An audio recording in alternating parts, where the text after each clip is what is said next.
Hello F1 fans and welcome to another 5 Red Lights video. My name is Aaron and today I share my top 3 performers from the Emilia Romagna Grand Prix. Before I reveal my top 3 drivers from this weekend at Imola, please take a quick moment to click the subscribe and like buttons. It would really help out my channel. And you can be the fastest to see the latest videos from this channel and get in amongst the action in the comments section. So let's dive on in. Alright, so in third place for my top 3 drivers is Pierre Gasly. Pierre's performance in qualifying was enough to get him on this list, I'll be honest. Practice, he was brilliant. He set the fourth fastest time and ended up qualifying in that position as well. The lap times he set in practice were fantastic, and he carried that through to qualifying. Over the last few races, I've seen that he's doing well in the early stages of qualifying, but then it comes together in Q3 and he ends up 9th, 10th, 8th.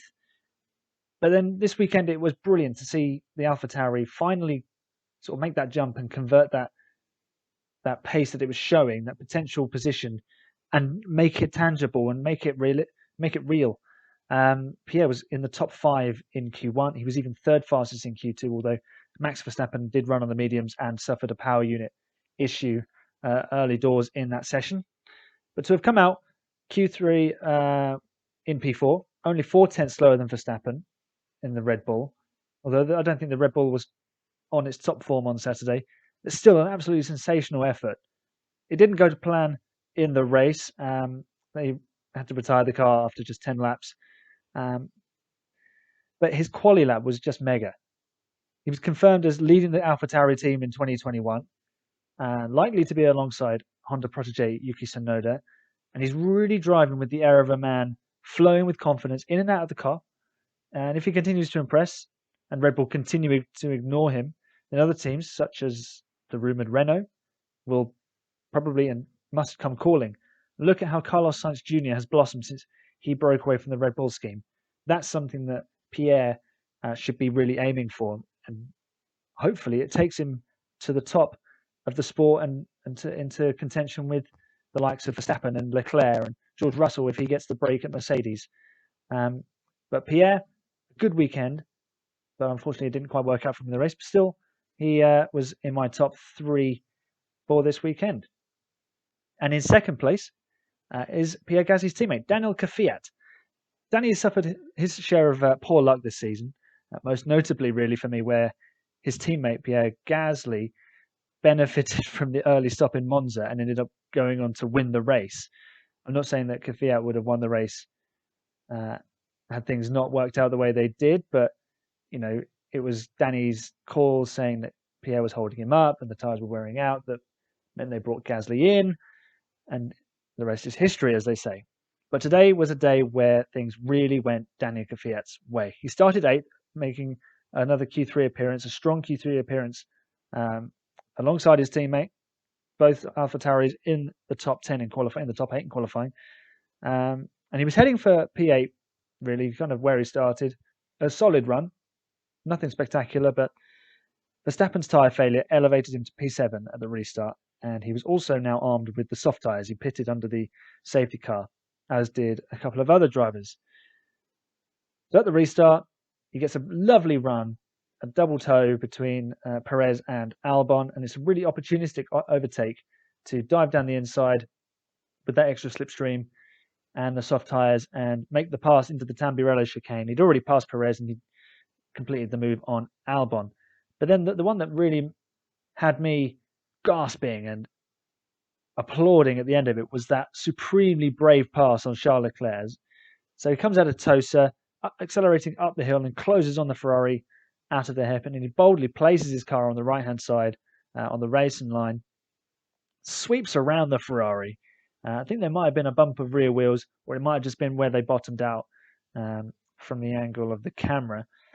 A stunning overtake at the Piratella corner, which is a fearsome corner on your own, but to be overtaking someone on the outside at a restart. And bear in mind, Charles Leclerc had the hard tyres on, so he could have easily locked up, lost the rear end on entry, and it could have been a huge accident. But kudos to Leclerc, and big ups to Danny Kvyat for that move. That was ballsy. From there, he chased Daniel Ricciardo for the last step on the podium, but ultimately was not successful.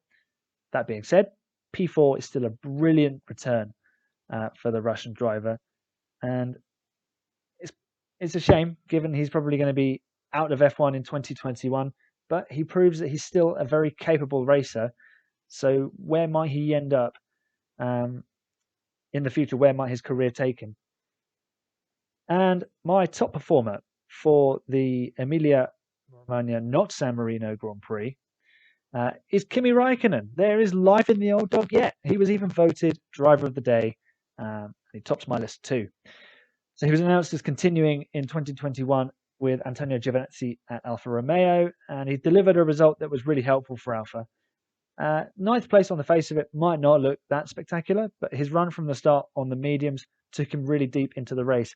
Indeed, he was actually the last man to pit after putting a gargantuan 48 laps on those tyres.